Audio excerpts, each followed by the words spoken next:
Welcome back to the Whole Nine Yards here. Drew Pien with Brandon Krikorian on a Tuesday evening. Brandon, how's it going? It's going good. Yeah. I don't know. A lot of stuff has happened. MLB wise, NFL wise. But yeah, nothing. I guess nothing much actually. Yeah, I guess we'll start off talking MLB. There's been. Actually, okay, let's start off talking NFL because there's something that I definitely want to bring up. Week 12, I believe last week was week 12, unless it was 11. I kind of forget at this point. It But was it was week 12. okay, so week 12 was last week.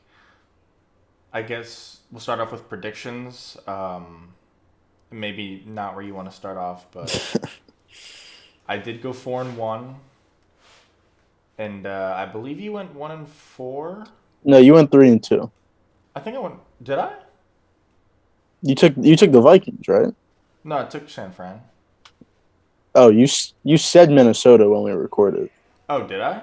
Yeah, because I know that you wrote San Francisco, but I'm pretty sure you said Minnesota because I was confused why you said Minnesota. I just never said anything. I mean, we can go back and check, obviously, Yeah. but I was thinking that you were with Minnesota the whole time. So I was like, all right, even though I mean, I guess I'll say it. I went 1-4. Even though I went 1-4, I was like, all right, he only went 3-2. It's not the worst, Okay.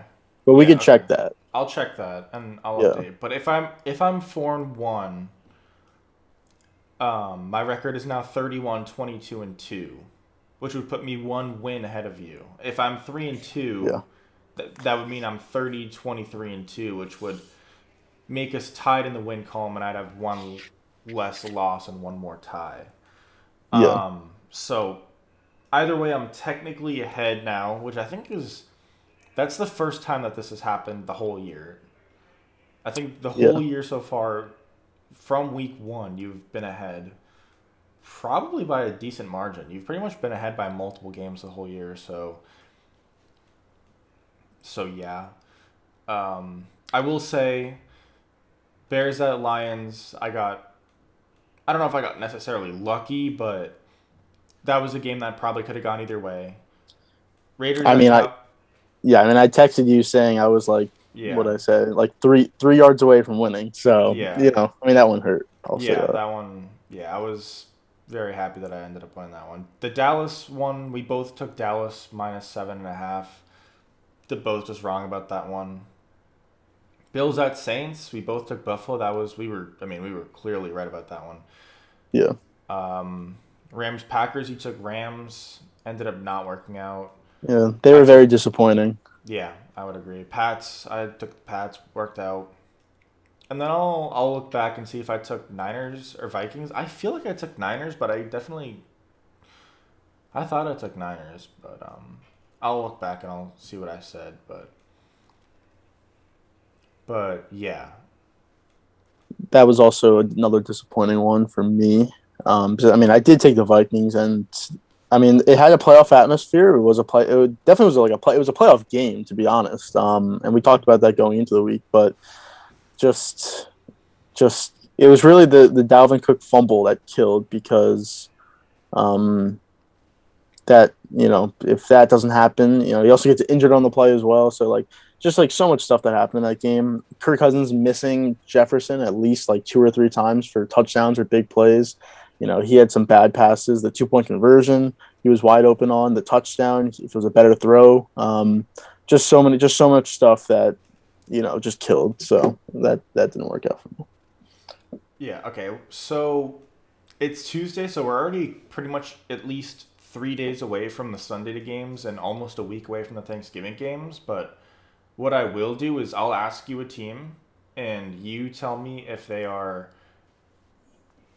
officially out of playoff, like, so example would be the Browns. Like, are you still out on them? Are you back in on them? I mean, there's not much reason for you to be, but and then for like a team like the Cowboys, like I'll ask you, are they still a Super Bowl contender? Are they not? But Yeah. we'll start with the Raiders. I mean, it was a team that started off hot, fell back to earth, but a big win on the Cowboys on Thanksgiving. Are you back in on them on as wild card contenders, or do you still think that they're gonna? It's so weird because I would say no, but the way the landscape is working out in the wild card for the AFC, I mean, like you think the Chargers after a big win Sunday night against the Steelers, then they lay an egg against the Broncos. So that's what I thought that the Chargers would be that second team out of that division. We'll get into all the games, but the Colts they lose, even though they play the Bucks, it's obviously tough. But they were winning that game, and honestly, they probably should have won that game. So you lose that game, that's really tough, especially when Tennessee loses. You had a chance to maybe get back in the division, obviously, with the two losses to them. So that would have been huge. Like you said, Browns. It's just I'm going to say no on the Raiders, but I really wouldn't be surprised if they somehow snuck in. But they're really not that good of a team. I mean, if you saw the game, I mean, 14 penalties each side. It was obviously terrible officiating, but they're not that good of a team. I wouldn't have confidence in them over those other teams, even though they've been suspect as well. Yeah, I'm out on the Raiders. I don't think they make it. Bills. They just came off. We talked about them. We both took Bills. Yeah, minus 6.5 there. Yeah. Are you? Are they a Super Bowl contender still, or are they kind of just in that same kind of like inconsistent category? I mean, I'd probably say inconsistent. And again, even though they destroyed the Saints, I mean, Allen still had two picks. I mean, I guess he still had a pretty good game, but he still threw two picks. Um, and it was really the Saints that just lost that game. Obviously, the injuries, and then they already made the change at quarterbacks. It's going to be Taysom Hill Thursday night, which obviously we at least I've been pushing for that team, so it makes sense. But I don't see them as a Super Bowl team. They're just too inconsistent. Unless the offense really proves that they're not going to be inconsistent, because the defense has at least been pretty good. It's hard to put them in that Super Bowl category right now. Yeah, I mean, I could see it happening, but yeah, if you made me pick right now whether or not this team's in the Super Bowl conversation, I would probably have at least three AFC teams over them right now. Uh, this is an interesting one. The Bengals blew out the Steelers. Do you buy the Bengals as AFC North champions? Do you think that's a possibility, Ooh. or Well, I AFC North champions is going to be tough. They still play the Ravens. That's the day after Christmas, so obviously that's going to be a big game. But Bengals schedule until then is home to Chargers, home to Niners, then at Denver.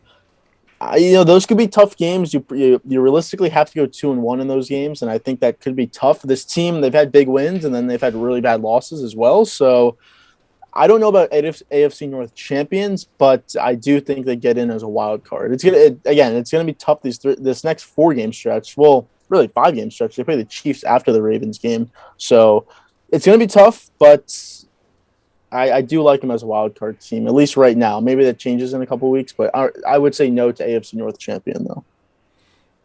yeah, I would agree. I think the Ravens still win the AFC North, but yeah, I think the Bengals at 7-4. It's going to be tough for them to not make the wild card. And I think there are teams that are probably just as inconsistent as them, like the Raiders, who they beat. Yeah. Now this one's also really interesting. The Dolphins, they were 1-7. They're now 5-7. The defense has looked really good. The offense has looked better. Do you buy the Dolphins as being able to sneak in and get a wild card spot? No, definitely not. You're right. They look better, but and again, they have somewhat of an easy schedule. They go Giants, Jets, Saints. They also play the Titans as well, which it's still a tough game, but obviously not as tough as it was. Maybe Henry's back to that game. Who knows? But um, I still don't. And Tua's looked better, but he's still not that good of a quarterback. It's I don't have any faith in him at all. Um, Honestly, I'm happy they're winning games because the Eagles have their first round pick. So if they were to have ended up like 4-13, then obviously that's like a top 5 pick. So now they'll probably finish around 500. Being 5-7 again, pretty easy games coming up. They'll probably end up with 8 or 9 wins, but I feel like you at least have to have 10 wins in the AFC to make the wild card. Um, at least in my mind, I think you do. So I just don't think they're going to be able to get to double-digit wins. Yeah, I think 10-7 almost guarantees you a spot to me. To me, Yeah, with seven overall teams, three wild cards, 10-7 should guarantee you in. And I think the last spot probably comes down to a 9-8 team. It could be 10-7. It definitely won't be 8-9. It definitely won't be 11-6. The last team. So I think 10-7, potentially 9-8, potentially Yeah. Yeah, Uh, because teams for the seventh seed right now would be Chargers 6-5, Raiders 6-5.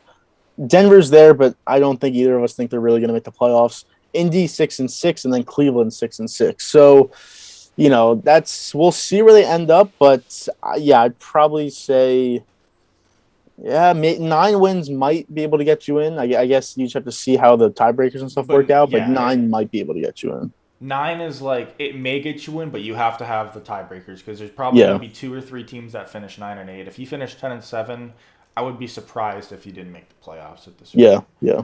Um, we'll talk Titans Patriots.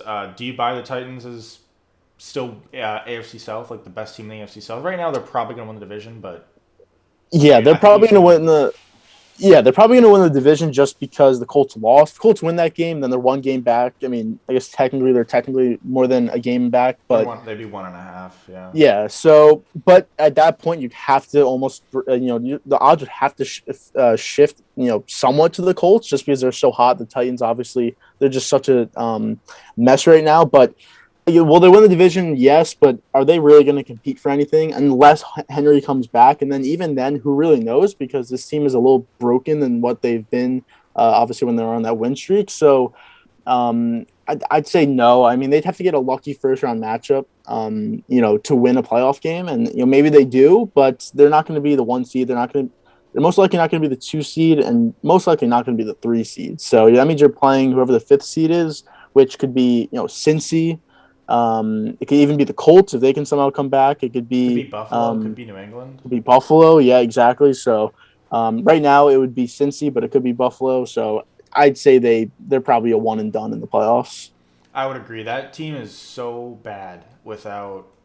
I mean, obviously they had no Henry, no Brown, no Jones, but that team's really bad without those three guys, and specifically without Henry. Even though they Yeah, rushed for like 200 something yards, a lot yeah, of those yards were junk yards, and then 70 of those were in one play, which is not discrediting it, but it's just they just looked horrible. Buccaneers, we've just seen so much inconsistent play. They're 8-3. They could honestly potentially be 7-4. They probably didn't deserve. I don't know if they didn't deserve to win last week's game, but they easily could have lost it. There's been other games they could have lost as well. Do you still buy this team as a Super Bowl favorite? Um, I I'd say yes, but on the lower side.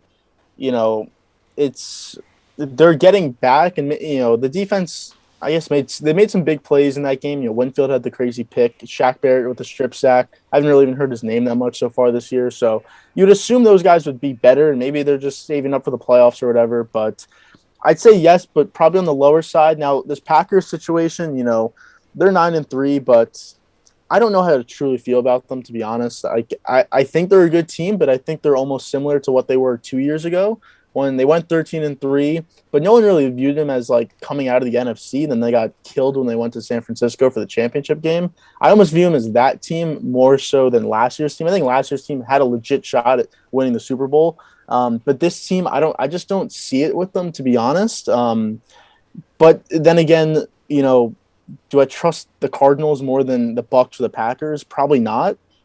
So that's why the Bucks are still in there, just because the two teams ahead of them I don't trust personally. So I think I'd still have to give some credit to the Bucks in a Super Bowl situation. You kind of brushed over it, but we pretty much are in agreement and have been in agreement the whole year that the Broncos are not like a real wild card contender, but they beat the Chargers, and I'll ask you about the Chargers. Are the Chargers to you still a wild card contender, or are you out on them? Yeah, yeah. Like I said, they're still in there. I think Buffalo should be the most guarantee team in those wild card spots to make the playoffs.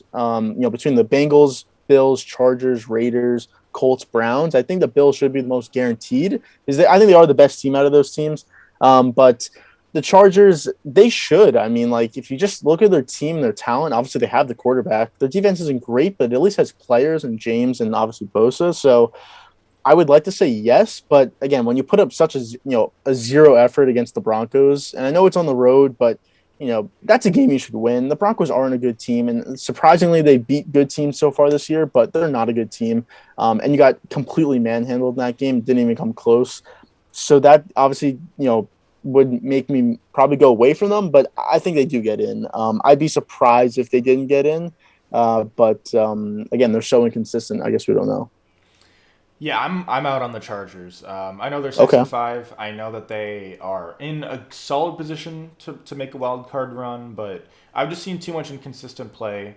They had definitely a good start to the year, but losses to bad teams, cutting it close to bad teams, and that loss to the Broncos to me is kind of where I think I might be done. They don't have a So necessarily hard schedule to end the season, but they do go at the Bengals. They host the Chiefs still, and they host the Broncos, and they're at the Raiders. They have a couple easy games. They have Texans, they have Giants, but I 100% think it's possible for them to miss the playoffs.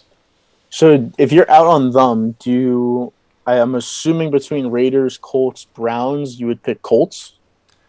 Yeah, I think my three wild card teams right now, if the playoffs ended, well, I guess if the regular season ended today, it'd be whatever it was right now. But Yeah. assuming that those wild card teams don't win the division, so I'm picking from these wild card teams, I would go Bills, I would go Colts,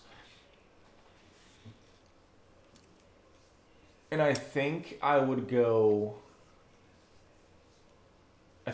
probably go Browns. I Yeah. don't really love the Browns. I don't really love any of those teams to be honest, but the Browns probably have the best on paper roster. If I wasn't going to go with the Browns, maybe I go with the Raiders. But it's really inconsistent. So you don't like the Bengals then? Maybe I go with the Bengals. You're right.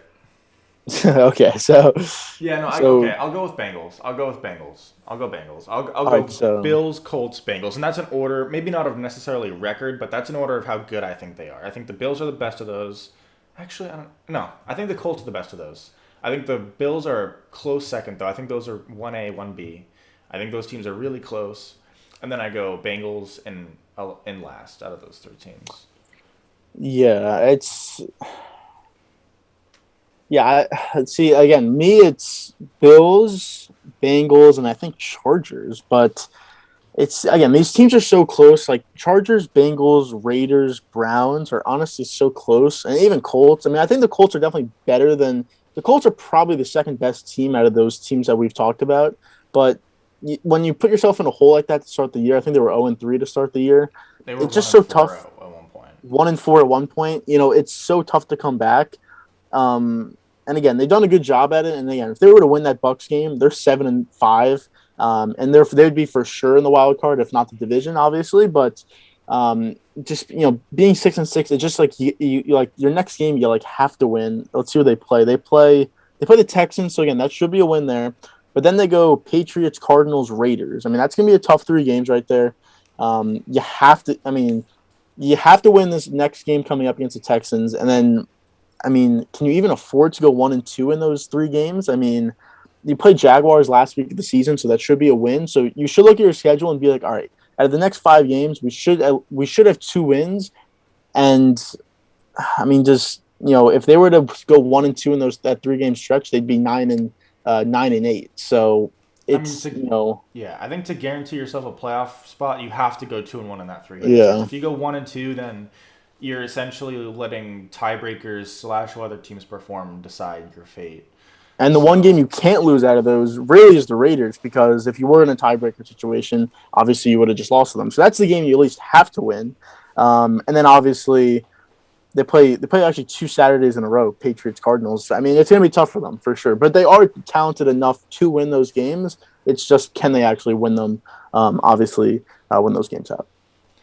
yeah, I think it's a tough stretch for sure. I think they kind of get a little bit lucky having Patriots at home, Raiders at home, maybe a Yeah, little bit, but yeah, and that Patriots game does come off a bye. that is true. That is off a bye. So, I but think I the think the Patriots have a Patriots are bye also though. off a bye.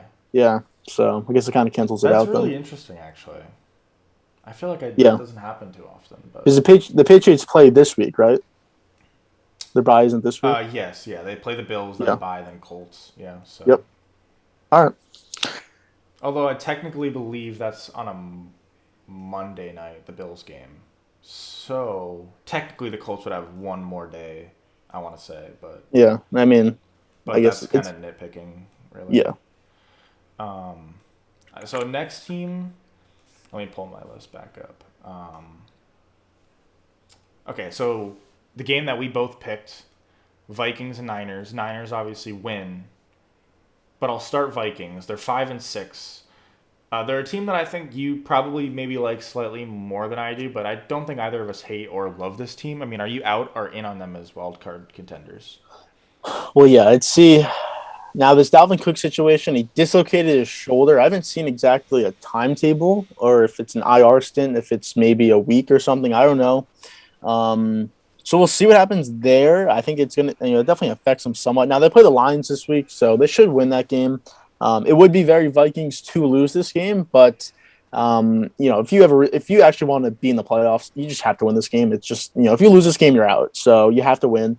Um, Again, their schedule is somewhat favorable. I mean, you have two tough games in a row. That's Rams, Packers. But your Lions, Steelers, Bears the next 3 weeks. I mean, you should go 2-1, and really you should go 3-0 in those games. So if you have any confidence in the Vikings, if you're going to bet the Vikings, you should do it now because of this 3 game stretch. They could easily be 8-6 after this. You could split the Rams Vikings and then play the Bears or the Rams Packers, and then you play the Bears the last week. So you know what?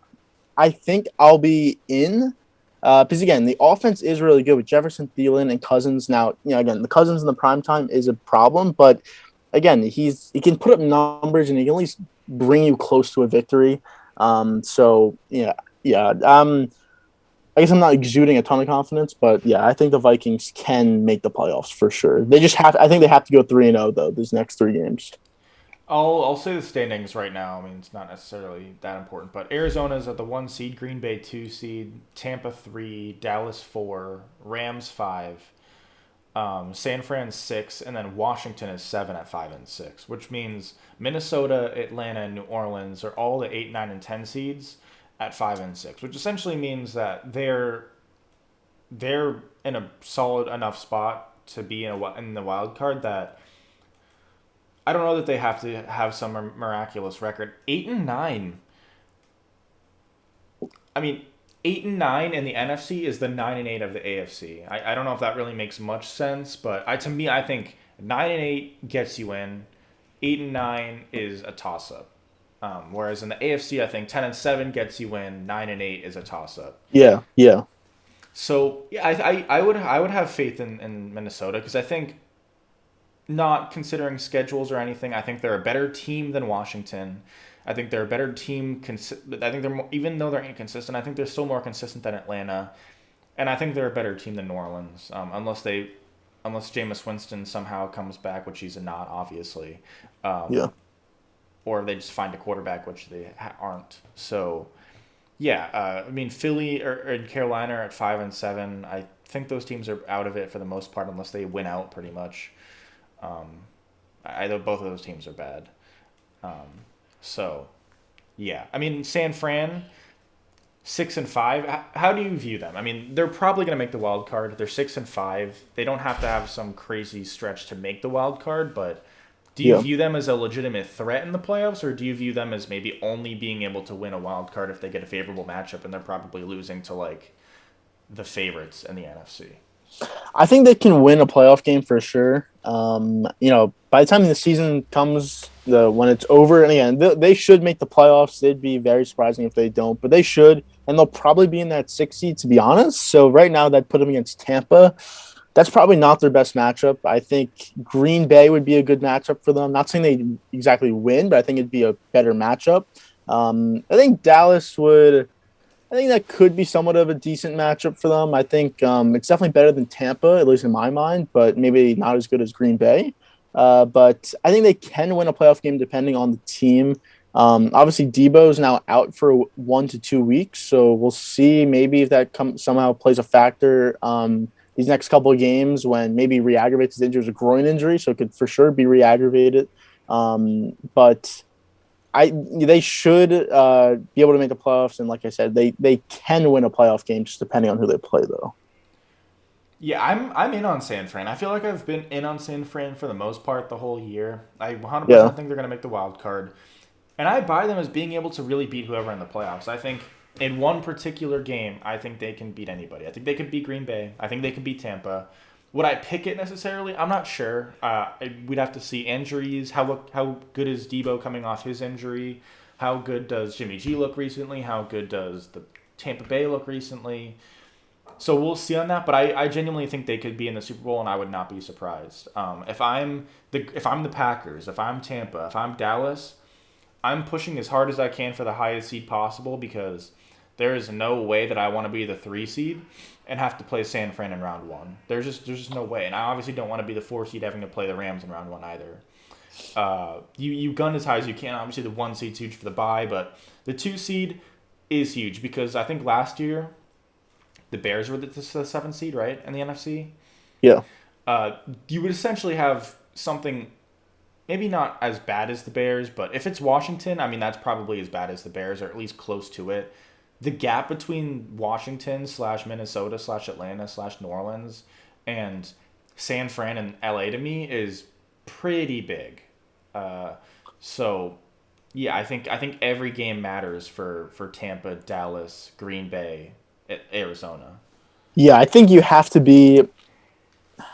I mean, like you at least have to be the 3 seed, because I think even though you'd probably face San Francisco, at least it's a. I think it's a. I mean, what do you think? Do you think you'd rather play San Francisco or the Rams in the first round?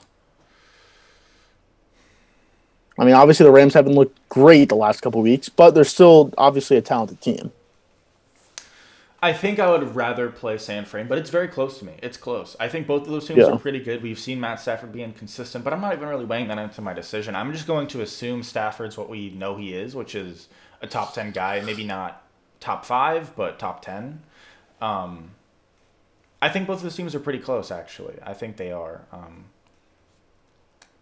So Yeah. yeah, but I think the 1 and 2 seeds are pretty big, and for my when we make our Super Bowl picks when the playoffs are all set and done or the regular season is set and done or whatever, I think I probably lean towards picking a 1 or 2 seed. I mean that makes sense, but just because the 1 seed obviously gets a bye and the 2 seed effectively gets a bye. If I'm gonna pick the 3 or the 4 seed or a wild card team or whatever, they essentially have to go through 3 insanely good teams. They have to have a Bucks type run last year, but probably even harder because you're not going to be playing like Washington in the first round. You're going to be playing L.A. or you're going to be playing one of the or San Fran or maybe even Arizona if somehow they don't win the division.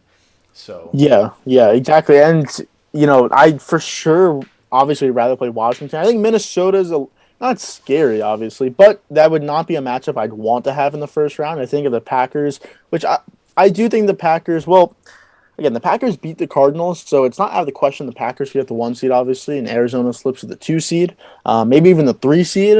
Who knows? But if you had to play Minnesota in that first round, I think that's even tough. So even if it was Rams 5, San Francisco 6, Minnesota 7, I don't think there's one easy matchup in any of those games. I think all of them are tough.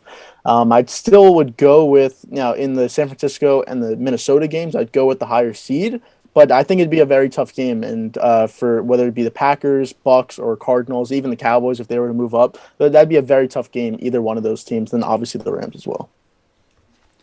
yeah, I honestly don't know who my NFC pick out of the. I don't know who my pick in the NFC is going to be for the Super Bowl. I mean, obviously, at the beginning of the year, I picked the Seahawks. It's not looking great. I'll just say that they have the same record as the Jets. So They couldn't have just won that. If they just won that game last night, that would have been so nice. But yeah, I mean they'd be what 4-6. I want to say. well, yeah, I guess for them as well. But well, they'd be 4-7. But just yeah, no, that was just a game where if it wasn't already set in stone that Wilson was leaving, it's now set in stone that he's going to leave after this year. I Oh, don't think you there's think so? any way. I don't think there's any way he stays. Their roster, they have no money. He clearly just isn't happy with the front office, with the coaching staff, whatever it is. Pete Carroll, who knows if he's going to stay, whether he goes to college, whether they want to actually do a rebuild, which I think they should. They have no first round picks. That's to the Jets. And right now, that's looking like at least a top 7 pick, maybe even top 5 pick. So you're going to miss out on that. You have your quarterback who wanted to leave last year after you went 12-4. Now you're going to be at best 5 wins, maybe 6 wins this year. I don't see any way that he stays, or they don't just do a rebuild and they get rid of everyone. I don't think. I think if you held a gun to my head right now and said make the correct pick on what team Russell Wilson is on, well, I guess if he's on the Seahawks or the field, as in the 31 other teams, I think I'd pick the Seahawks right now.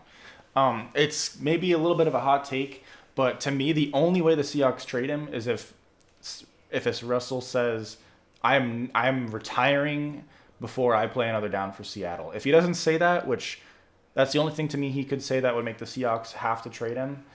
I don't think they trade him. I just don't think there's a package out there that's going to be big enough to where they say, yeah, even though we could realistically have a disgruntled Russell Wilson back here next year, I would rather have this package. I think that package has to be so insane that he's going to a team that's ready to compete right now, that can afford to trade, 3 or 4 first round picks, like maybe 3 firsts and some other picks in there, and maybe even a couple veteran or maybe a couple young guys who can develop maybe.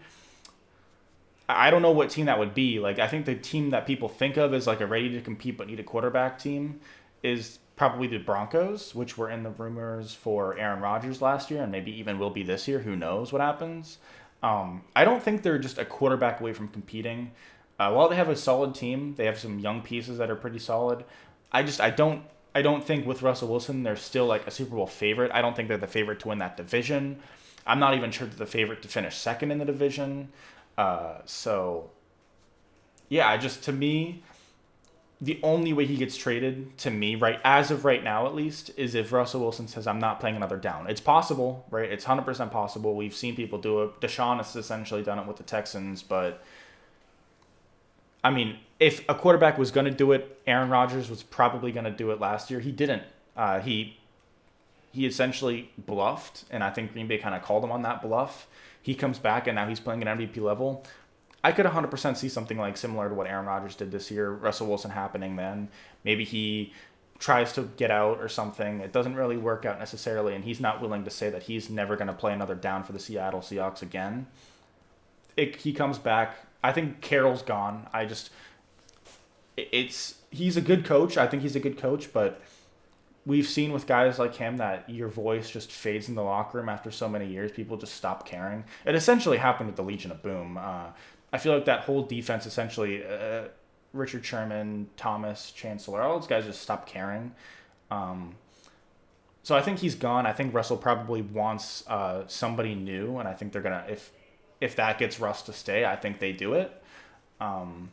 So yeah, I think Russell Wilson stays, but See, I think, comparing to the Rodgers situation from this past year, Rodgers, he, if he were to just stay on the team, which obviously he did, that's a Super Bowl ready team. I don't think the Seahawks are. And again, they went 12-4 last year, but they're a different roster than they were last year. And they're just not as good. Also, I don't know if it's just, again, him still coming back from the injury or whatever, or he just, kind of doesn't care right now at all. But he's looked awful the last couple of weeks, Wilson himself. So I don't know what that factor has to do with it as well. But I just think, I just don't see him coming back to this team. And again, what team there right now? There is no team that has a legit shot at a Super Bowl that would trade for him. Because if you look at the teams, they rather all have a quarterback or they're not, they don't have the picks to trade for a Wilson or whatever the situation is. But there are teams that would for sure trade for him. I think a Panthers, a Broncos would for sure be there. Maybe even maybe a Saints as well. Now they're kind of in the same situation as the Seahawks, but they have a little bit more flexibility in my mind. But again, maybe a team like that would trade for him. And again, the Saints were on his team list last year, so again, maybe that's another situation. But I don't see him coming back in my mind. And I think they just have to blow the roster up. I think that's the smart thing to do. To get Carroll, you could fire him, or you have a mutual whatever you want to do for like respect wise. I think they'll trade Wilson. May not be the best package, but I think you need your picks back. They have no picks. Obviously from the Jamal Adams trade, which is just a disaster trade. You probably have to trade him if anyone can even wants to take him on all that money.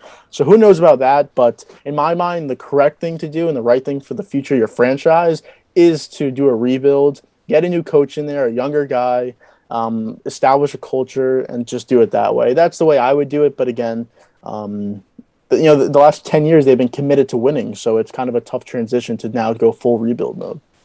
Yeah, if they do, let's just say they blow it up this off season.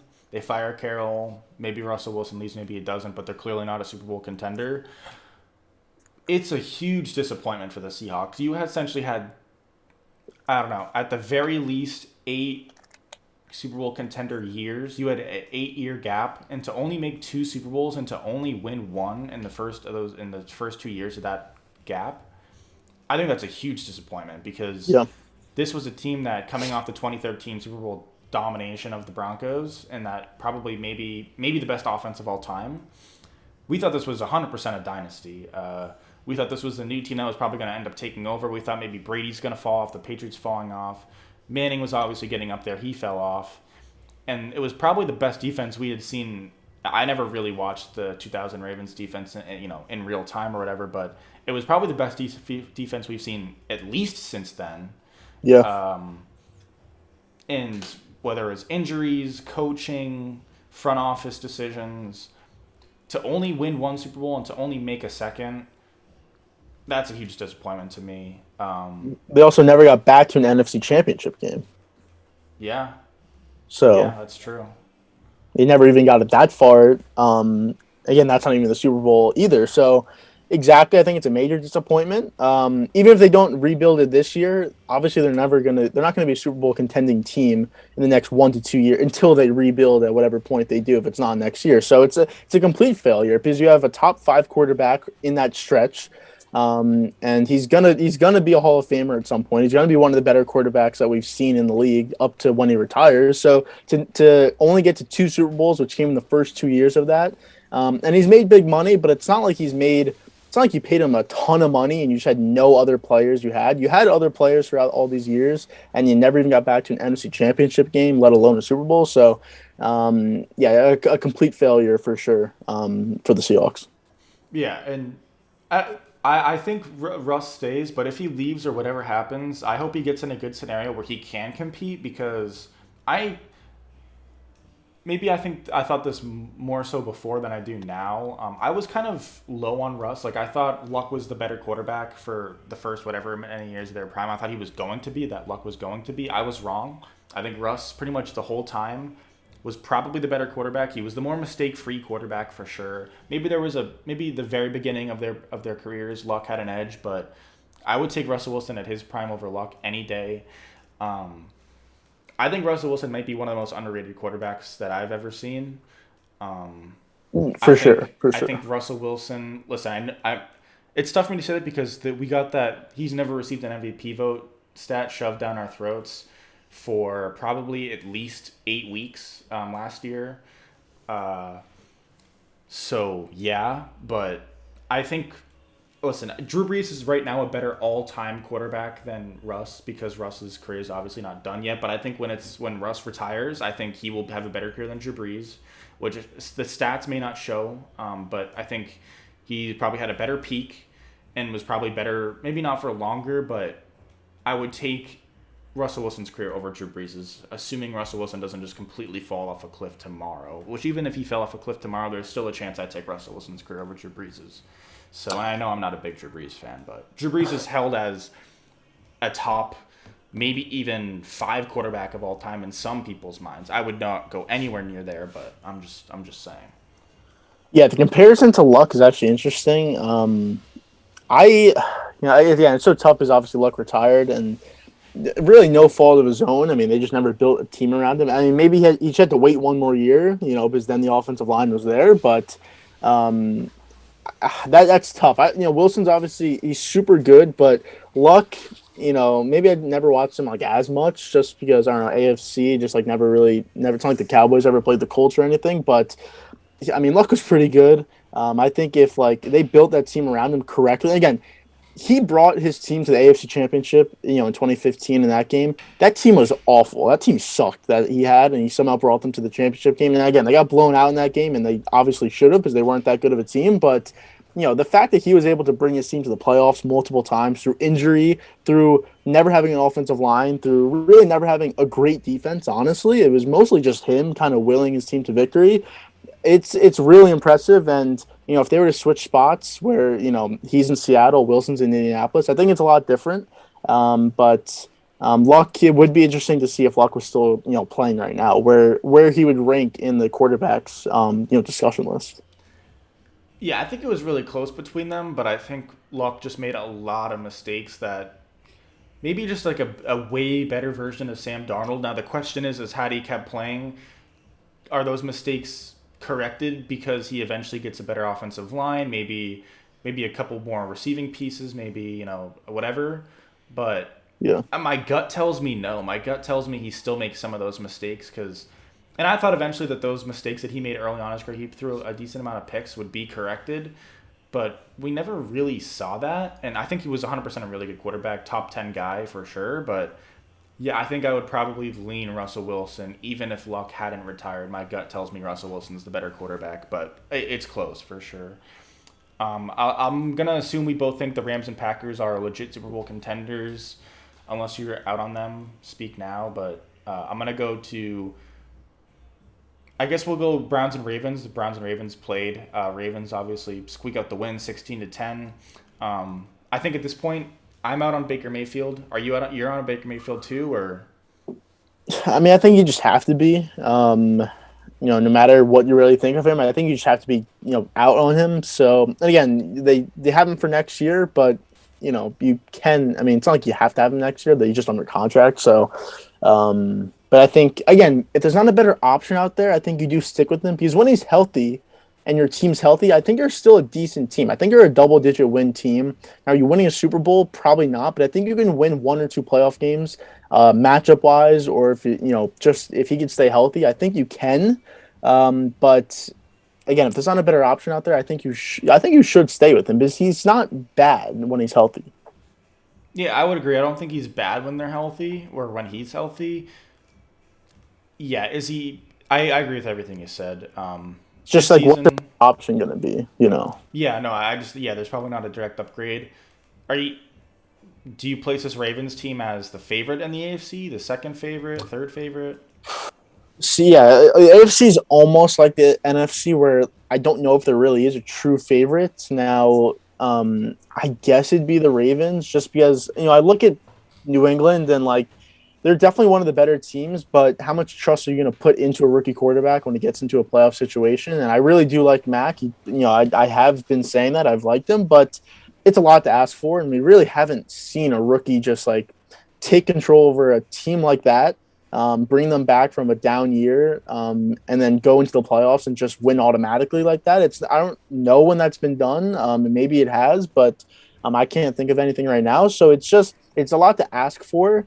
You'd need that defense to play like amazingly throughout the playoffs for them to truly, win the Super Bowl, in my opinion. But again, Tennessee, you can't have any faith in them. Kansas City is obviously the outlier because if they're back to what they are, then for sure it's Kansas City. But again, they've been inconsistent as well. So I'd probably put it between Baltimore and Kansas City with the assuming Kansas City gets better. But right now, I guess you'd have to say Baltimore. But like, are you even, like if you would say Baltimore, are you even confident in them? I mean, they looked awful on Sunday night, and they really haven't looked amazing all this year, to be honest. They've been inconsistent for sure. They probably should not. They 100% should not be 8-3. They should probably be Yeah.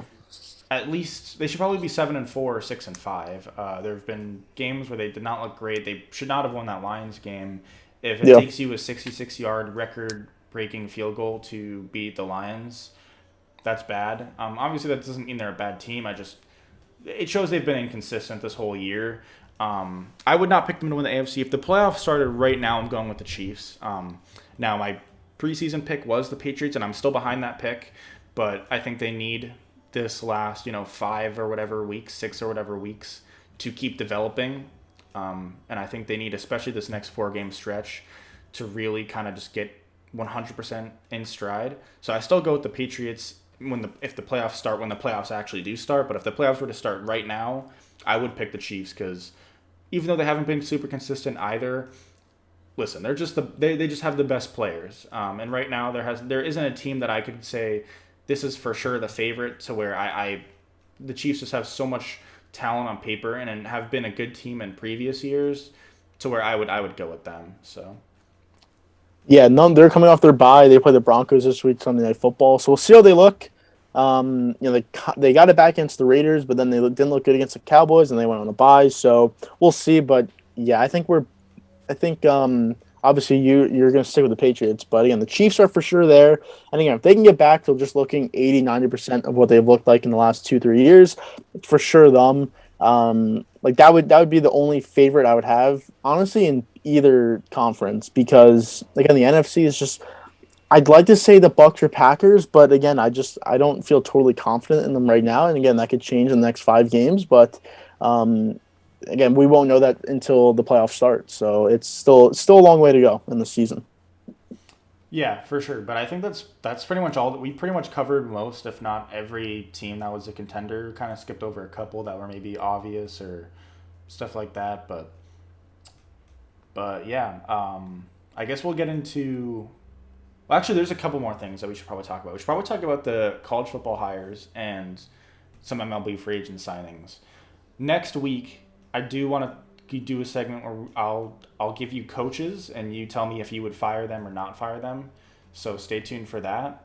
There's 100% a bunch of coaches that are gonna be fired, and I'll even probably bring up some coaches that will be hired, such as maybe a Pete Carroll, maybe hired by another NFL team.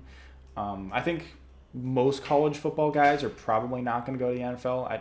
Obviously, I guess we'll talk about it now and then get into MLB after. But Riley's now at USC. Brian Kelly's at LSU.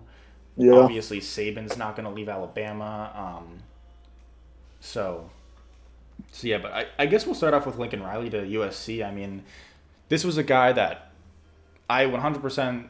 I think the Cowboys did kick the tires for him when they needed a head coach, when they had a head coaching vacancy. I would have 100%, had he wanted to go to Dallas, I would have much rather had him over a guy like Mike McCarthy.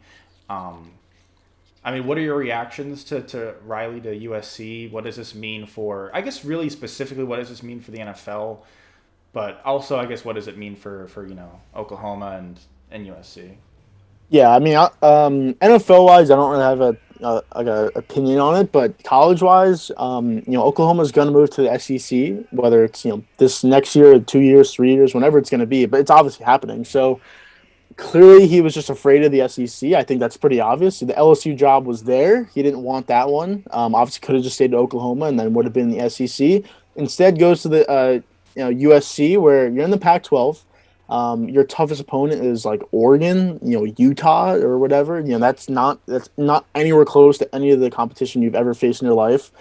So he should, as long as he gets his recruits there and has that stabilized, the USC is easily going to win the Pac-12 almost every single year.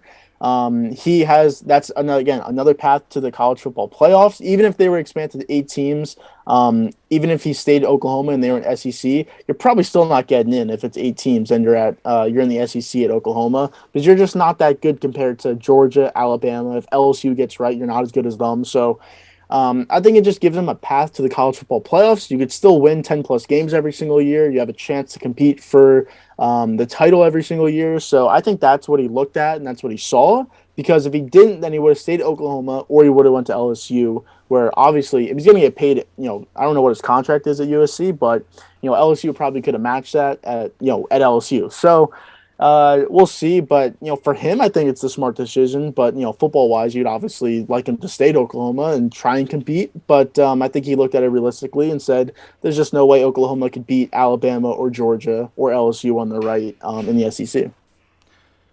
Yeah, I think Oklahoma is just the inferior program to specifically Alabama and probably Georgia and LSU as well. They probably get better recruits, and I think it's an uphill battle at Oklahoma there for sure. Now, I guess in my opinion on why he took USC over LSU, to me it's to do with just I think USC is a more prestigious program. I think it's in California, and if you can get USC back to being what they can be, which is a top five team, a perennial contender, and a team that maybe not Alabama type of dominance, not no team's gonna be that, but if you can bring that team to the point where they're always at least in the playoff discussion, and if USC does become like a perennial top five team, that could be a real legitimate reason why the playoff gets extended because you always want USC in the playoff. Like if you were to just have your top 10 just college football programs, not necessarily like the top 10 best teams, but just like you're in the NFL, be like Dallas, New England, Chicago, probably New York teams, all that stuff. USC is in Yeah. that 100%, no doubt. It's USC, Alabama. I'd have to think about the list off the top of my head, but USC is definitely in there. So yeah, and I just think that's probably a top 5 job in college football, maybe top 10, but maybe even higher than top 5. Whereas LSU, you may get slightly better recruits to start off, and it may have been the easier job to take and rebuild instantly. But yeah, I just think USC is just such a prestigious school in terms of college football that I think it's a hard job to pass up on. It's interesting he decides to swap off of Oklahoma and not go to the NFL. I thought if he was going to leave Oklahoma, he was going to go to the NFL. Clearly, he viewed this USC job as just too hard to refuse, and I don't necessarily disagree. I'd love for Lincoln Riley to one day make it to the NFL because I think when you think of like the really good college football offense that has started to kind of show itself in the NFL, I think you look at Lincoln Riley. When you look at a lot of these, just these offenses have clearly morphed into more college football offenses than the traditional maybe like West Coast type offenses or whatever that we've seen earlier in the 2000s and everything. Lincoln Riley to me is the guy that I look at and say this guy has arguably transformed the NFL. So I'd like to one day see him in the NFL. What team is that for? Maybe I mean, honestly, to me, if the Cowboys, and I'm assuming they did kick the tires on him, I'm just surprised that he would leave for USC and not for Dallas. What would the reasons for Well, that be? Maybe he just enjoys college football more. Maybe he enjoys the recruiting aspects. Maybe it came down to money, although I would be really surprised if it came down to money. Um, so yeah, but I think it's a huge hire for well, USC. So yeah, I mean, I think money did play a big factor because you're not making as much as an NFL head coach as you are as a college head coach. You're just not going to, and they haven't released the numbers yet. I just looked it up, but Saban makes the most at 9.7 per year, and they said Riley should eclipse that. So assume he's making $10 million a year. You're just not going to make that in the NFL per year. Obviously, over a career you can, but again, it's easier to stay at a college program than it is an NFL team, no matter who you are. I mean, you could be the hotshot next guy, and then you could be fired 2 or 3 years in. So it's easier to stay at a USC. It's easier to stay in Oklahoma, obviously. So I think that probably played somewhat of a factor. Maybe makes the NFL at some point, but again, you may miss your window as well. If USC is a top 5 team every single year, you might. I mean, you may just want to stay there. I mean, you're making $10 million a year. You probably would make more if they actually are a top 5 team because you bring it back to relevance. And then you live in California as well. It's a pretty good life, to be honest. So I wouldn't be surprised if he honestly never made it to the NFL unless the opportunity was it was at the right time. But I think money did play somewhat of a factor in this. And again, we'll see. Mike Tomlin, he talked about him not going to USC and the money and everything. The blank check or whatever they were talking about. But Mike Tomlin, he may look back after this season because then he's not going to be there, maybe after this season, maybe after next season, whatever it's going to be. He's not going to be there that much longer. That USC job was a prime job for him. So, again, we'll see how it works out for Riley and then, other college coaches also. I don't really agree that you would make more money in college football than you would in the NFL. I don't think one would make necessarily more than the other. Pete Carroll makes so the highest paid NFL coaches. We don't know the Bill Belichick contract exactly, but from everything that I've seen, it indicates that he's making about 18 to 20 million dollars a year, and I think that's probably where it is, which is 4 million higher than the next, which is Pete Carroll at 14, Peyton at 14, Reed at 12, Popovich at 11, blah blah blah. You get down to Saban at 10.7, and then Jimbo Fisher at 9.5, Dabo at 9.3. So, I mean, I think Riley would have made probably around what he would have make in USC as he would in like Dallas, but yeah, I I see Belichick at 12.5. And the next guy that's on the top of that list that would be surprising would be Matt Rule at 8.5 million. So assume that the newest head coach that comes in is making that gets a big contract would be him. You'd probably get 9 million, 8 million per year. And again, that's in the NFL where you may be hired there thinking you're going to be there for a couple of years, but if you struggle, you're just going to get fired. So, and at a college, you're just not going to struggle at college, especially at USC in the Pac-12. They're guaranteed to win 10 plus games every single year now. It just the recruits that he's going to bring in, the people that are going to transfer over there because of him at USC, they're going to be one of the top teams. Will they be top 4, top 5? I don't know, but they're going to be one of the top teams for sure. I think it's just a safer bet there. And again, even if money didn't play a difference, like why if that opportunity is there right for him, it's just a really good opportunity instead of waiting for an NFL job, which maybe no NFL teams really looking at him for a job that would come later this year. There's going to be at least 4, 5, 6 openings, but maybe an NFL team wouldn't even look for him. So I think there's multiple factors, but I just think it comes down to one, money, and two, he didn't want to compete in the SEC if he were to stay in college, which obviously he did. Yeah. Brian Kelly leaves Notre Dame for LSU. I mean, any thoughts on that? To me, it's a surprising. It's really surprising. I think Notre Dame is another job that is you want that job. It's to me, it's if we're grading college football jobs, that job is probably in the top. I would assume it's in the top 10. Maybe it's slightly outside of it, but definitely top 10. You definitely in the top 10 for sure because they have their own TV station and NBC. So like you're gonna get more. I would assume you get more money just because you're a solo team with your own station. And again, it's NBC. That's every single one of their games is broadcasted. So I'd assume you have a lot of money.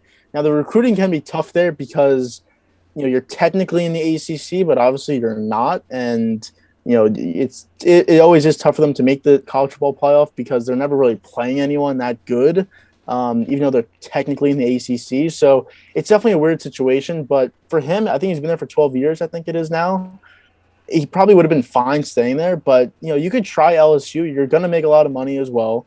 You're actually going to show you can actually recruit like for real. I would say I think it's more of a real recruiting than it was at Notre Dame. You also can actually fight in the SEC and maybe even have a more legit shot at the college football playoff as well. So again, there's multiple factors, but it was for sure a surprise. I think it came down late last night. So I was surprised to see that though, that it was Brian Kelly that took that job at LSU. I'm surprised as well. It's just like, is LSU a better job than Notre Dame? I don't know. I think it's pretty close. It's just when you've coached there for, I think it's at least 10 years, maybe it's 12, I don't exactly remember, but somewhere around there at a top 10 college in the world for football at least. It's a surprising swap. So, but those were both interesting. Yeah. I guess we'll move to MLB. I don't have every single signing right in front of me right now, but there is definitely a bunch. Did you have one you wanted to start off with? The most recent one would be Baez to the Tigers on a 6-year deal, but Seager also signed with the Rangers. Yeah, that's where I wanted to start was Seager because it plays into the biggest free agent, which is Correa. This came down yesterday at I think it was like 4:00, somewhere around 4:00, where this contract was announced. And it's 10 years for $325 from the Rangers to Seager. I'm trying to get the exact details if there's an opt-out or a trade or anything like that. But it's he does not have any opt-out, so it's a full 10-year contract. I don't see anything about no trade or anything. But again, he's going to be there for all 10 years unless they trade him. So it was a lot of money and I really like Corey Seager, but at some point he's going to move to third base. Injuries, he's definitely been nagged by some injuries, throughout his career. Tommy John 1 year, he's had some, I think, leg issues and wrist issues. He's 6'5", so he's a taller guy. He's not the best defender either, but he's a really good bat. I'd love to have him on the Yankees if they were to have signed him. Obviously, they didn't. But for him to get $325, I think Correa, it has to be at least guaranteed $350 because I think the highest shortstop contract is Lindor at $341 because Tatis got $340. And I think we can both agree that Correa is better than Lindor. Now Tatis is just because he's so young, you can't, it's harder to get more money at that age. But you're also wearing a free agent, so but I think Correa is guaranteed to get 350 at least. Whether it's 10 years, 12 years, whatever team even signs him, because now the Rangers aren't there, the Tigers aren't there. Like you said, Baez he signed there, so we'll see what team even signs him first off, but. I think it just guarantees that Correa gets at least $350 million whenever he signs. That even maybe today, because again, the lockout is happening tomorrow. I guess it technically could happen tomorrow morning before it happens, but we'll see. If he doesn't sign today or tomorrow, then it's not going to be until March, most likely, whenever it ends, probably most likely March. So it could be a while, but I think it just guarantees him at least 350 million, if not more, when he signs his contract. Okay, so if I made you, I'm gonna ask you, who do you think lands Correa? I mean, who are you going with? I mean, obviously the Yankees are in there. I don't want the Yankees to sign him personally because they have two shortstops in their system that are graded as being like pretty good shortstops, and again, they're controllable, not making $30+ million a year. So I don't think you need to do that. And again, Cray is a shortstop. He's not going to move to third base. I mean, yeah, I guess you can, but he's a way better shortstop. So I don't like the Yankees doing that. Again, the Tigers are out. I guess going back to the Astros is a possibility, but I don't think they have the money to do that personally. So what team signs him? I think there's a lot of teams. I think the Mariners have been a team that's been in the conversation of doing it. They were close last year to making the playoffs. I think they had 89 wins or 90 wins. So that's a possibility, and I wouldn't be surprised if they were to sign him because I think they're looking for someone to pay a lot of money to. Now they signed Robbie Ray, but that's obviously different. So I would not be surprised if the Mariners signed them.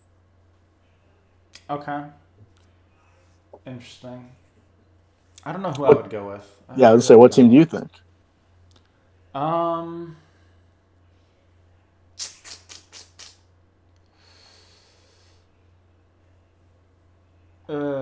I mean, I think the Angels could sign him. I think the Red Sox could. I definitely think the Mariners could. Where would you play on the Red Sox? I mean, yeah, I guess that's true. Well, I'm not the biggest Bogarts fan. I mean, he's definitely proven me wrong, but Well, I guess you don't know, but again, I don't blame you because there really isn't a team right now. I thought it was the Tigers when the free agency started, but I'm just gonna assume they didn't because of the money. I guess we can get into Baez. They signed him for a 6-year, $140 million contract. That came out this morning. I don't. I mean, I don't like the move just because I don't like Baez as a player. Now, there's an opt out after 2 years, so it may not even be. He may not even be there all 6 years. Obviously, he could just opt out. I think he'd be. He would be after 2 years. Baez would be 30 years old, so he can clearly, still opt out and still get a pretty big contract as well if he has a couple good years. But I didn't like that contract. I didn't like him going there. I don't like the Tigers having him because I think the Tigers are a team that in the next 2 to 3 years will be competing. But I don't think Baez is the right player to build around. Now, again, he might opt out after 2 years and leave you, so it doesn't matter. But I would have rather them gotten Correa if the price was right, because I think when by the time you do start competing, which I said is 2 to 3 years, he's a perfect player to have as your maybe not your best player, but if anything, your second best player. He's a really good second best player because you would assume one of your prospects would be your best player. But I didn't like that fit for them with Baez. yeah, I would probably agree with that. And by the way, my answer on Bogarts, or yeah, on Bogarts specifically and Correa would be, I think Bogarts moves to second. I think Correa plays short. Devers at third, and Bogarts probably opts out of his contract after this year, so he probably has one more year. Then you let go of him, and then you have Correa as your full time shortstop, and Devers as your that's your long term short and third. Is it likely? Not necessarily, but I think it's a possibility. I do. If they love Correa and they aren't convinced that they want to sign Bogarts to some Omega extension that he's going to be getting when he opts out of his, I think it's like a 6 year 120, like he's like $20 million year contract that he can opt out of, and he would 100% get more than $20 million a year. So I think that's a possibility, but Yeah. yeah. Well, yeah, we'll see. But do you have any thoughts on Paez or no? I mean, I don't really. I've never loved Baez. I don't think really as a player. There's no doubt if he plays to his peak that the Tigers get a couple good years out of him at least. Um, but I don't think this means necessarily anything for the Tigers. I would assume they're probably still going to be a bottom team in the league. Maybe that changes, maybe it doesn't, but yeah, I don't think it really means all that much. Yeah, yeah. They'll still be around 70 to 75 wins, but like I said, in the next 2 to 3 years, they should be getting closer to that 90 win threshold. And again, this division really isn't that hard, so it shouldn't be that. It should be pretty easy to get up to 90 wins in the next couple of years. But probably the biggest pitcher free agent signing was Max Scherzer. He signed 3 years, 130 with the Mets. It's an opt out after 2 years. So again, he's guaranteed there at least 2 years. He's 37 years old, and that's an average of 43 million per year, which is the most per average for any player in MLB history. I mean, it's a great contract. Obviously, you can't fault them for doing it. You know, I do wonder what other teams were in it till the end. It was really just the Mets. Now, obviously, the Dodgers were there. The West Coast teams, the Padres, I think, were also in that. Giants potentially, but it was really the West Coast teams and the Mets. And I think the Mets have the most money, which they do, and they just offered him the most. I don't think any team wanted to go near 43 million per year. Like I said, the next closest is 36, so that's a $7 million difference. But I think it's a great contract. Now, for this team, you have DeGrom and Scherzer. Can DeGrom stay healthy? That's the first question. Because if he can, then you easily have the best one-two punch, maybe in baseball history. I think that's a legitimate argument. And you would for sure be in the conversation for pennant, division, World Series. But I think it relies on DeGrom staying healthy and Scherzer staying healthy. He's never really been injured. But when you go to the Mets, bad stuff starts to happen. And again, he's 37 years old. He had a dead arm in the playoffs last year. So I don't know. Maybe something happens. But I mean, what are your thoughts on the contract? He's back in the NL East as well. Yeah, when I first saw this, I didn't know how to feel. It was just very weird that he is back in the NL East and it's not on the Nationals. I think he's going to look pretty weird in a Mets jersey. I think it's a good signing for the Mets, although I think the NL East is still a very competitive division. The Braves are obviously World Series champions. I'm not exactly sure on the timetable of Acuna's return, but that's going to be a really good team. And really every team in the NL East is still going to be competitive. They may not all be great, but they're all still going to be really competitive. And I'm not sure how much regular season stability Scherzer's going to give. Sorry. Because it's all good. So yeah, I mean he's 37. You said about the dead arm. I just don't know if you can count on him to get you 20 plus wins. Yeah, to me it's more of a playoff signing. Like I think you're gonna if you make the playoffs, I think you hope that he earns his $130 million there, and whatever he gives you in the regular season is a bonus, and hopefully he just doesn't get hurt. That's how I view this signing. You just need to get to the playoffs first, and you have to hope he doesn't get hurt. Obviously, you have to hope DeGrom stays healthy. I think he will.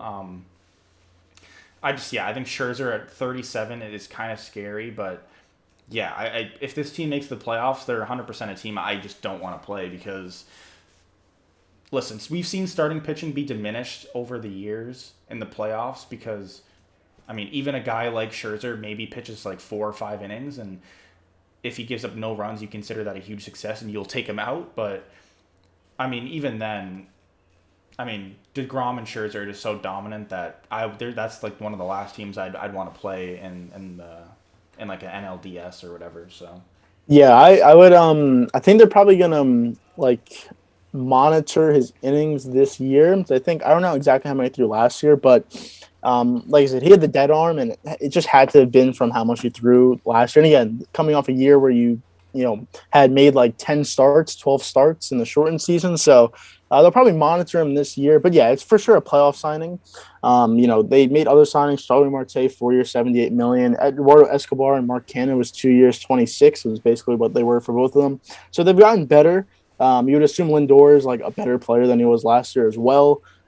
So yeah, they should make the playoffs, but again, it's still somewhat of a tough division. Again, you're the World Series champs in your division who, you know, probably are better than you. But again, they had a lot of injured guys last year as well. So they're getting those guys back.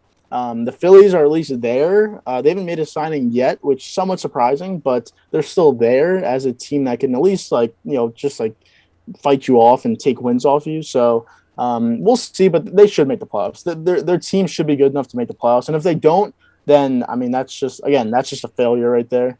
But yeah, that was the biggest contract. I guess like newsworthy wise, because like Seager's obviously a big name, but Scherzer's the biggest name out of this free agent class. And again, he went to the Mets also, so that obviously boost that up as well. But probably the next biggest contract was Marcus Semien. He signed a 7-year deal with the Rangers. So the Rangers got Seager and Semien. That contract, the money exactly was Seven trying one to seventy five. 7,175. So I mean, Semien, I really like Semien. 20. He's a different player than he was just like 2 years ago when he was kind of the more contact guy who was hitting for power. But this last year, he had 45 home runs while hitting 265. So that's probably what he's going to be for the Rangers. Again, a good ballpark to hit home runs in as well. He's 31 years old. So, I heard the Yankees were in on him. A couple other teams were in on him, but they didn't want to do a 6th year. The Rangers did. They wanted to spend money this year, even though they're getting Seager and Semien, but they're still not that good of a team, in my opinion. I don't view them as a playoff team at all. Maybe in the next couple of years, and that's probably obviously what they're hoping for, but they're still not that good of a team. But 7,175 or 7,175. The teams didn't want to do the 7th year. That's what I meant to say. That's a lot for Marcus Semien. He's going to be 38 years old when his contract's over, so it's definitely a lot. It is a lot, and Mark, when I think of like something that happens in the MLB that doesn't really happen in any other sport, I think of somebody like Semien because we just don't see players in the NFL or the MLB the NBA just randomly hit their prime at like 29 years old, which is essentially what Semien did. I think he's been an MVP finalist in 2 of the last 3 years, but before Yep. that, I mean, like back in like when he was like 25, 26. I mean, he was a guy that was like, I don't know, you didn't really think much of him. He was like maybe like a league average shortstop who just like wasn't that great.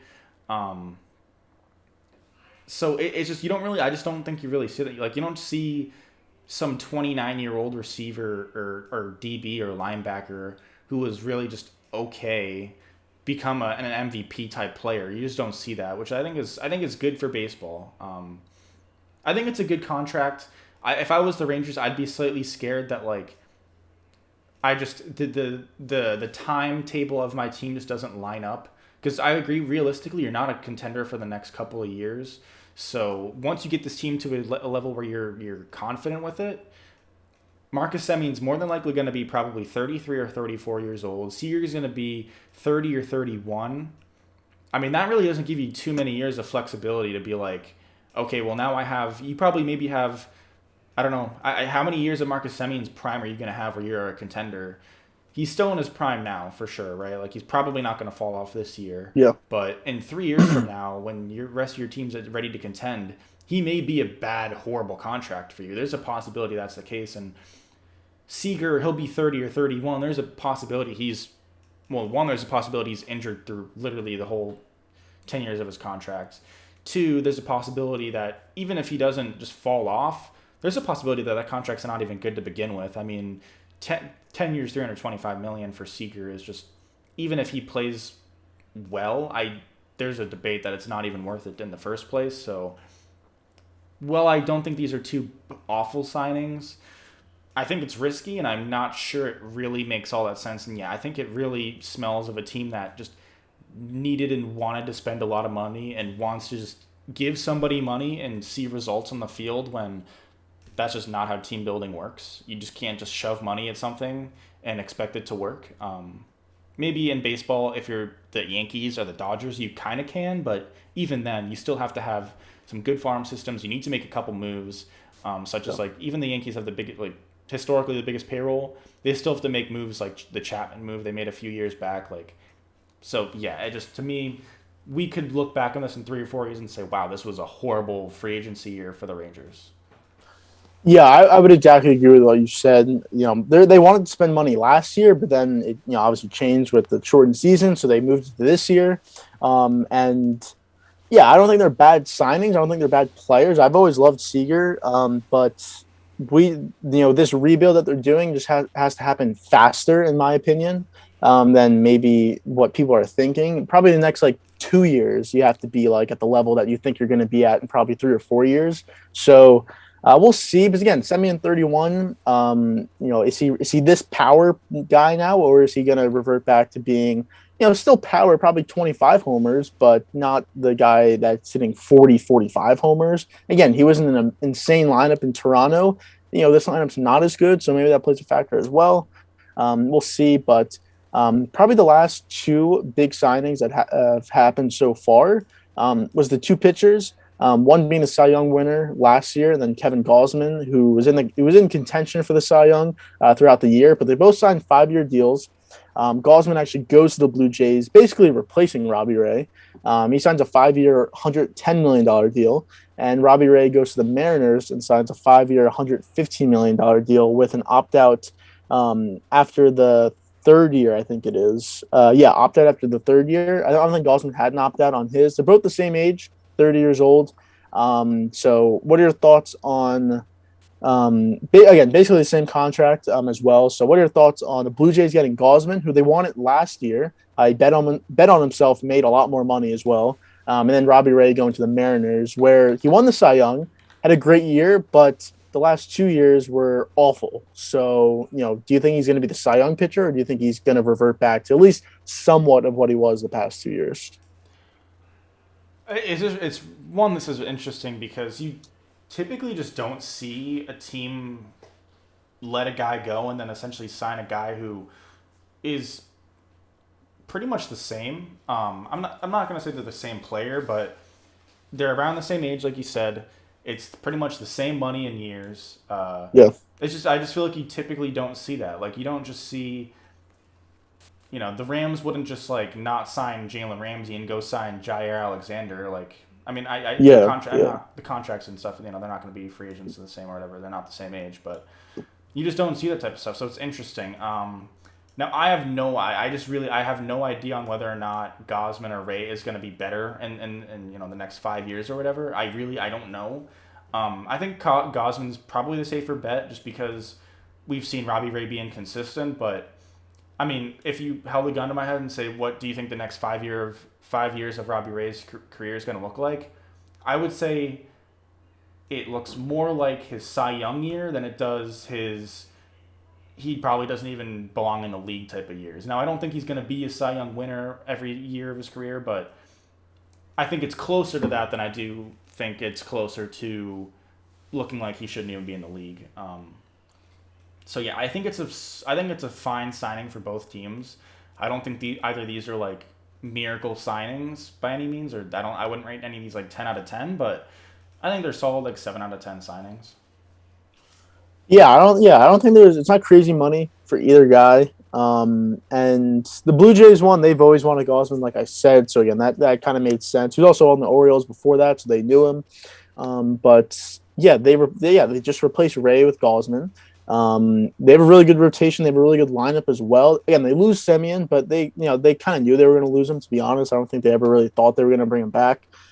So yeah, that's gonna be a scary team as well. The Mariners, again, they won 89 games last year. So you get Ray. If they sign Correa, then you're probably looking at a playoff team right there. So that's at least a move that they made. Again, it's good to see they're at least going for it. They could easily just not gone for it, but they have prospects coming up. Their farm system's finally getting there. That's what they've been waiting on the last couple of years. So now they're signing guys, veterans to go along with that. So it's good to see because, again, a lot of teams can just mail it in sometimes, or at least just not try and go sign people. So it's good to see that. But the biggest free agent still left, like I said, Correa. Chris Bryant's still out there. Freddie Freeman's out there. I saw something that said the Yankees and I think it was the Red Sox. Maybe it wasn't the Red Sox. I think it was though that were interested in him. So that's a potential. I would assume he goes back to the Braves, but again, who knows? Marcus Stroman is still out there. Trevor Story is still out there. Nick Castellanos is still out there as well. So there's definitely still guys that are out there that are free agents. And then there's even more as well. But a lot of these guys are going to get signed in the spring when the lockout's over. But still some big names that are out there so far. Yeah, there's a bunch of names. We'll be here to talk about it when wherever Correa goes, wherever Freeman goes, wherever Bryant goes. Yeah, I did see the Freddie Freeman to New York stuff. I don't think I saw anything about him going to Boston, but I might have missed it. But I definitely saw the New York stuff. Um, Schwarber, Rizzo, and you kind of started to get into some whatever type of Yeah. names, but yeah, but I think that's pretty much it for MLB. And whenever specifically Correa, Freeman, Bryant, Story sign, I mean we'll be here for it. But I think that's pretty much it for the episode. Unless you have anything else left to say. Um, no, no, not really. That's about it. Yeah, so appreciate everybody who stayed to the end of the video. Feel free to like all that stuff. Check out the Clips channel. Next week, probably not the next episode, but next week, we'll be doing the coaching segment like I talked about. I think that's a good idea. So, yeah, goodbye.